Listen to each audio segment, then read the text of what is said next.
Last week, Aaron Dykes covered how the UN has been incrementally trying to dig into our Second Amendment. Well, guess what? It's hitting home now because we just released a story today titled UN Gun Grab Follows State Department Plan. This is going to get scary.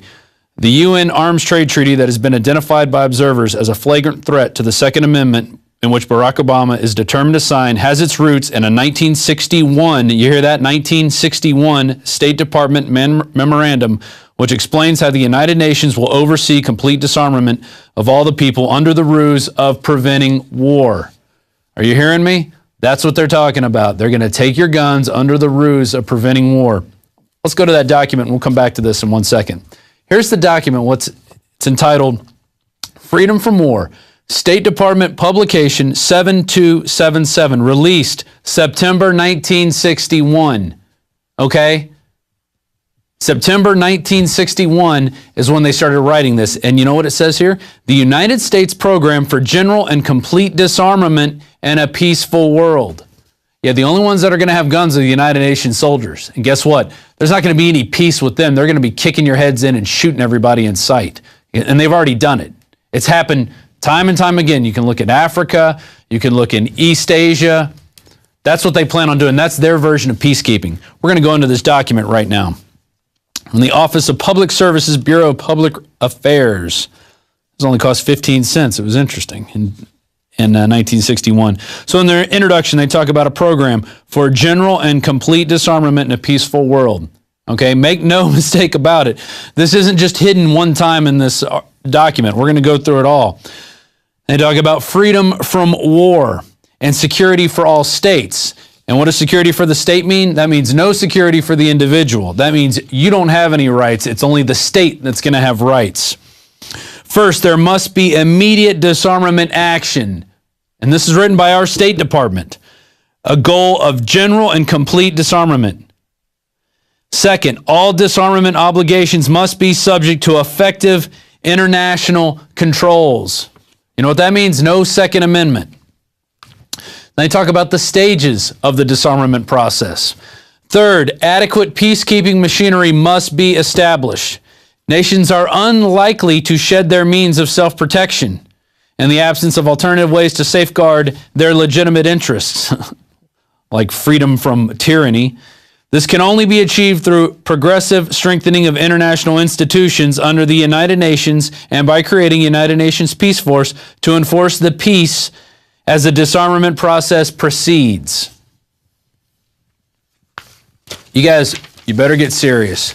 You better start talking to people. You better start warning people because it's going to start happening soon. We know they're already training to do this. We've already been telling you this for years. Okay? And here it is from 1961, and it's been incrementally happening. Let's go back to the document. Disarmament goals and objectives. Preserve internal order and contributions to a United Nations Peace Force. So that's taxes that they're going to use from us to go back and take your guns later through the United Nations, through the blue hats. Establishment and effective operation of an internal disarmament organization within the framework of the United Nations to ensure compliance at all times with all disarmament obligations. Okay? Governing principles, we're going to move down here. Inspection and verification must establish both that nations carry out scheduled limitations or reductions and that they do not retain armed forces and armaments in excess of those permitted at any stage of the disarmament process. There it is right there in the document. Here we go on page 4. Arms and armed forces would be reduced. The armed forces of the United States and the Soviet Union would be limited to 2.1 million men each, with appropriate levels not exceeding the amount for other militarily significant states. Levels of armaments would be correspondingly reduced, and their production would be limited. This is all by a world body. This is not going to be through anything through our country. This is through the United Nations, which means there's no negotiations. There's only killing people and machine gunning them when they don't comply.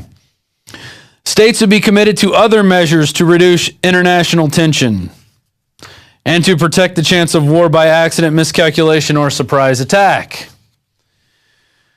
And they go through a second stage and a third stage. Here we go in the third stage. The manufacture of armaments would be prohibited except for those agreed types and quantities to be used by the UN Peace Force and those required to maintain internal order. All other armaments would be destroyed or converted to peaceful purposes. This all sounds beautiful and glowing in your new world order, but you know what it's going to be? It's going to be used to come in and take your wealth, take your property, take everything you have. And they're going to start by taking your guns. Here we go to the Declaration on Disarmament. The United States program. Let's get a shot of this. People aren't going to believe it till they see it. Here it is right here. This is their appendix, a Declaration on Disarmament. The United States program for general and complete disarmament in a peaceful world. The nations of the world, conscious of the crisis in human history produced by a revolutionary development of modern weapons within a world divided by serious ideological differences. That means those who are for freedom and those who want to take everything from you and live lavish while you live as a slave. Determined to save present and succeeding generations from the scourge of war and the dangers and burdens of the arms race, and to create conditions in which all people can strive freely and peacefully to fulfill their basic aspirations as long as they kneel to the New World Order, declare their goal to be a free, secure, and peaceful world of independent states. That it will not happen. There will be no independent states. Adhering to the common standards of justice and international conduct, and subjecting the use of force to the rule of law. A world where adjustment to change takes place in accordance with the principles of the United Nations, which means nobody has guns, and everybody listens to the United Nations. A world where we shall be a permanent state of general and complete disarmament under effective international control, and where the resources of nations shall be devoted to man's material, cultural, and spiritual advance, set forth as the objectives under a program of general and complete disarmament in a peaceful world. So what does all that mean?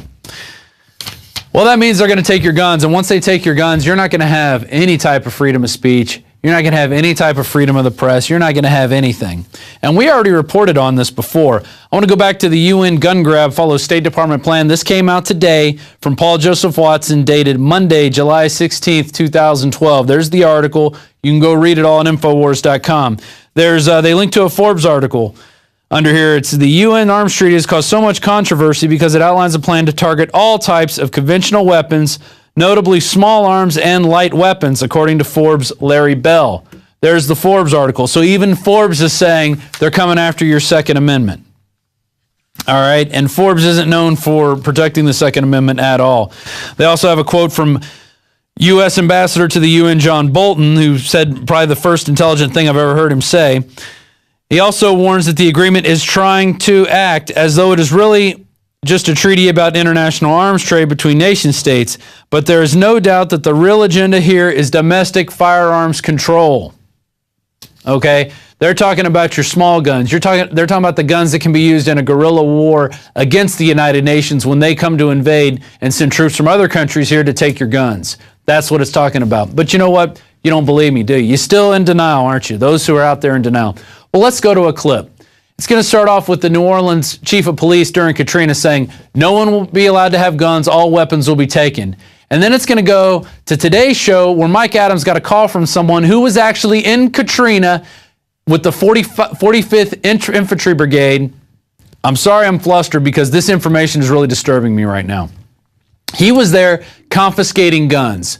They were going door to door. They were kicking in as they asked, do you need any assistance? Boom. Do you have any guns? We're taking them. You say guns will be taken? No one will be able to be armed. We will take all weapons. Today in New Orleans, they got a lot tougher on the holdouts. Police department at your home! Not only the flooded areas, but New Orleans' driest and wealthiest neighborhoods, too. Police department! The police and National Guard going street by street, house to house, sometimes entering open houses with guns drawn, and instructions to disarm anyone inside. Let's go to Chris in Oklahoma. Chris, you're on the air on the Alex Jones Show. Thanks for joining us. Hey, Hells Ranger. How's it been? Good. It's good here, man. How about yourself? Oh, pretty good, pretty good. I was with the 45th Infantry Brigade and Delta Company 1st at the 279, 2nd Platoon. During Hurricane Katrina, I'm kind of calling in on yesterday's subject. I'm sorry about that. It's all right. But it's just I've always wanted to get a hold of you guys and kind of get the word out there for those that still have that slight hesitation in the back of their head that gun confiscation can't and won't happen here. It already has. And I was only 21 years old, just really gung-ho, really dedicated to the Army, especially to the infantry. And I did whatever I was told. And what did they ask you to do? The first thing we did was we got a 3-week, a book full of 3-week-old 911 phone calls, right? And then we had to go around and answering all the phone calls. So we were like cadaver dogs for about 3 weeks. And in between them, we would run night missions. And here's the thing. A lot of people may think that they'll see this on the news or they'll have time to get ready when the crap hits the fan or whatever. It's just, it's a truck, you know what I mean? It's a group of trucks. They pull up, they stack right on your home, as we did, and we broke entry. Yeah, we would yell out, Oklahoma Army National Guard, is anybody in need of assistance? But that's as we were booting in the door. But wait a minute, it sounds like you weren't part of the Oklahoma National Guard. I mean, you were U.S. military. Yeah, I was activated. I think about a week after Katrina, I was watching it on the news, and Sheriff Kamiko of Fox 23 told me before my unit even got a hold of me that I was going to New Orleans. Wow. So we got sent in, and we were the very, very first boots on the ground. Alpha Company. And you were confiscating firearms? Left and right, yes. And we were also monitoring the New Orleans police because we kept having like the first day we had this little beautiful redheaded lady come up. All right, wait a minute. We're almost out of time. Will you stay on the line for us, please? I want to continue with you on the other side. Stay on the line with this. This is fascinating. We're going to continue this right here on the Alex Jones Show. We'll be right back. That happened today in this wealthy neighborhood where homeowners had armed themselves to protect their mansions. Residents were handcuffed on the ground. In the end, police took their weapons but let them stay in their homes. They were a little bit threatened because our weapons were bigger than their weapons. Chris Montgomery says he'd rather be in Iraq than patrolling American neighborhoods. Walking up and down these streets, you don't want to think about the stuff that you're going to have to do if somebody pops around the corner. We shoot in America. Yeah. We have Chris on the line from Oklahoma relating a story about gun confiscation in New Orleans and that entire region following Hurricane Katrina several years ago. And Chris, go ahead. You were describing how you and your team were kicking in doors and confiscating firearms from people. Did anybody resist? Did anybody ever shoot back? What happened? Well, we had a couple of people resist verbally, and they got stuffed and cuffed very violently. We throw them in the back of the 5-ton or the deuce and a half or whatever, and then we take them out to the Greyhound bus station, which was the police station at the time.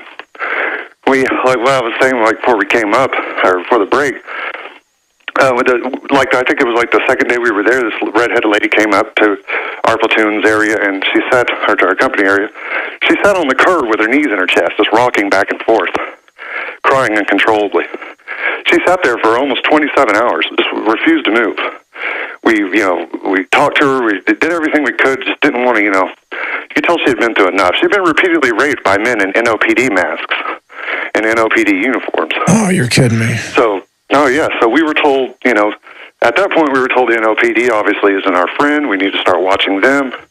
The FBI had us out there at Cooter Brown, which is the NOPD Sheriff's Brothers Bar.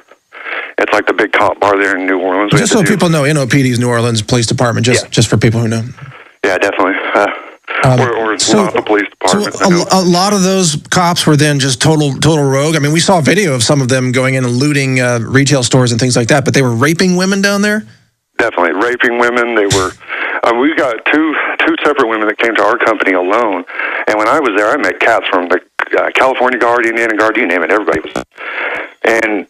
But how... It was just a free-for-all. Police from all over the country, Dallas County, Dallas, Texas sheriffs down there. But how did you and your team justify to yourselves and each other that gun confiscation would help this situation when it was a free-for-all? I mean, isn't that a time when citizens need to be able to defend themselves? It never, like I said, I was just ignorant as hell. And that's kind of something that I worry about with the kids today, if they really realize what they're doing. I had no idea. The only time it ever occurred to me that something may be wrong is we came up, we were down by the old French district. We came up to this man's house. He had a big wooden sign that says, "I'm here alone with my dog and my shotgun. Looters beware." We thought, it's funny. Everyone stopped and took pictures of the sign. But eventually we took his guns. And we left him there with nothing. So now that you know what you know, now that you're listening to the Alex Jones Show and you're informed, what would you advise people to do if this happens again? Well, I called. I mean, no offense. I mean, Mike, will love everything you do. I'm a big fan of the Health Ranger, but I was hoping to get a hold of Alex for the fact that what do you do when they stack right? You know what I mean? And they're prepped to come into the home. There's no negotiating with us. Trust me. There was no negotiating. Yeah. If you resisted, you died. That were the orders. You go for gun or you die. Yeah, but well, I mean, this is invaluable information. I apologize. We only have a limited time here. I got to let you go. We've got so much more coming up here, but fascinating. I hope you call back and get to Alex as well. I'll pass on this conversation to Alex and let him know. But that's some frightening information, and I just hope that the military. That the members of the military say no. They refuse to engage in gun confiscation because no doubt there could be outbreaks of violence and a lot of needless death and bloodshed if that happens. But thank you for your call, Chris. That's very concerning. It was traumatic. All of a sudden, they were banging on the front door, the side door, and the back door. And they said, let us in. I'm saying, look at all my food. I got plenty of food. They kept pushing me back, and ended up like this. Then, Patty showed them a small revolver she was carefully holding in the palm of her hand. A camera crew was there to capture what unfolded next. I said, it's not even loaded. And I dropped it on the floor. You got a gun. Well, they punched me in the face. Look at my black and blue marks. Look at... You said guns will be taken. No one will be able to be armed. We will take all weapons. So if you're still doubting, there's the proof there.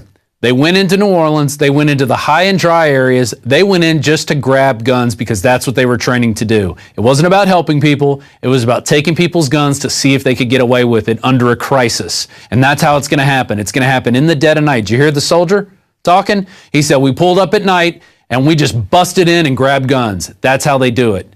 They're not going to be, hey, please turn in your guns. No, it's going to be right down to the wire, and you're not even going to know that they're going to be there until they're on top of you while you're sleeping in your bed. So you better start making a plan. You better start having firearms. You better start learning how to shoot. You better start getting ammo. Because if you don't exercise the Second Amendment, it will be taken from you. And when the Second Amendment goes, it's UN tyranny, it's boots on your forehead, it's slave internment camps, and it's all going to happen. They've all been making plans. Remember in early July 6th, we had the article by Paul Joseph Watson. Army manual outlines plans to kill rioters and demonstrators in America. Newly leaked U.S. Army military police training manual for civil disturbance operations, that means here in the United States, outlines how military assets will be used domestically to quell riots, confiscate firearms, and even kill Americans on soil during mass civil unrest. Warning shots will not be fired. And that he linked to a Hong Kong document, and we can go to that, and it shows you some of the things they're going to use. Oh, there's the grenade launchers they're going to use against you. There's the little round that they're going to put in there as they shoot at you. Okay? That's what it's all about. It's all about you. It's all about them creating the crisis.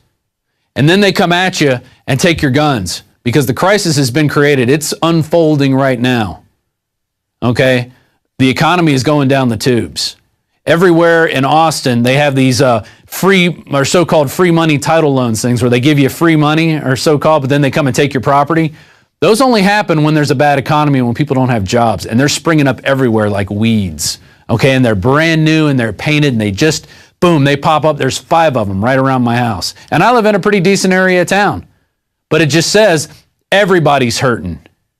And when people start hurting, people start doing crazy things. Just like Gerald Celente says, when they lose everything, they lose it. And that's going to be the pretext to come in and start taking people's guns, and the Army's going to be kicking in doors, and they're training the National Guard to do it, and they're training the military police to do it, and they're training your SWAT teams, and they're giving them giant battle tanks to do it. It's all coming down. One more article I want to get to. Army Corps trained soldiers to confiscate constitutionally protected firearms. That was from Kurt Nimmo, the same day we released the other one, right? And we got that from the guys over at Hong Kong. Dan Fight sent that to us. And in addition to revealing how federal government and Pentagon will respond to civil disturbances in violation of the 1878 Posse Comitatus Act, the United States Military Police Schools Civil Disturbance Operations document instructs how military will confiscate Americans' weapons from American citizens. I'm sorry. I'm not reading everything eloquent right off a teleprompter, but I'm scared. This is scary information. You need to get this out to everybody you know right now. It's all there. You could go check out the headline. We gave you the headlines. Go read the articles. Go to the links. Go read this document right here. Here it is. It says it in plain English. The United States Program for General and Complete Disarmament in a Peaceful World. It's all right there. You better get this information out. Don't waste any more time. You better get some guns. You better get a plan. You better learn how to shoot. Don't waste this time now that we have, because it is precious and the time is running short.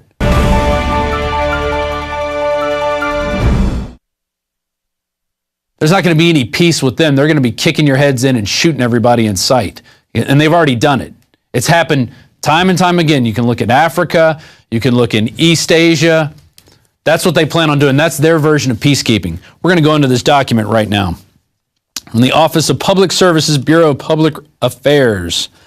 This only cost 15 cents. It was interesting in 1961. So in their introduction, they talk about a program for general and complete disarmament in a peaceful world. Okay, make no mistake about it. This isn't just hidden one time in this document. We're going to go through it all. They talk about freedom from war and security for all states. And what does security for the state mean? That means no security for the individual. That means you don't have any rights. It's only the state that's going to have rights. First, there must be immediate disarmament action. And this is written by our State Department. A goal of general and complete disarmament. Second, all disarmament obligations must be subject to effective international controls. You know what that means? No Second Amendment. They talk about the stages of the disarmament process. Third, adequate peacekeeping machinery must of preventing war. Are you hearing me? That's what they're talking about. They're going to take your guns under the ruse of preventing war. Let's go to that document, and we'll come back to this in 1 second. Here's the document. It's entitled Freedom from War. State Department publication 7277, released September 1961. Okay? September 1961 is when they started writing this. And you know what it says here? The United States Program for General and Complete Disarmament in a Peaceful World. Yeah, the only ones that are going to have guns are the United Nations soldiers. And guess what? Last week, Aaron Dykes covered how the UN has been incrementally trying to dig into our Second Amendment. Well, guess what? It's hitting home now, because we just released a story today titled UN Gun Grab Follows State Department Plan. This is going to get scary. The UN Arms Trade Treaty that has been identified by observers as a flagrant threat to the Second Amendment, in which Barack Obama is determined to sign, has its roots in a 1961, you hear that, 1961 State Department memorandum, which explains how the United Nations will oversee complete disarmament of all the people under the must be established. Nations are unlikely to shed their means of self-protection in the absence of alternative ways to safeguard their legitimate interests, like freedom from tyranny. This can only be achieved through progressive strengthening of international institutions under the United Nations and by creating United Nations Peace Force to enforce the peace as the disarmament process proceeds. You guys, you better get serious. You better start talking to people. You better start warning people, because it's going to start happening soon. We know they're already training to do this. We've already been telling you this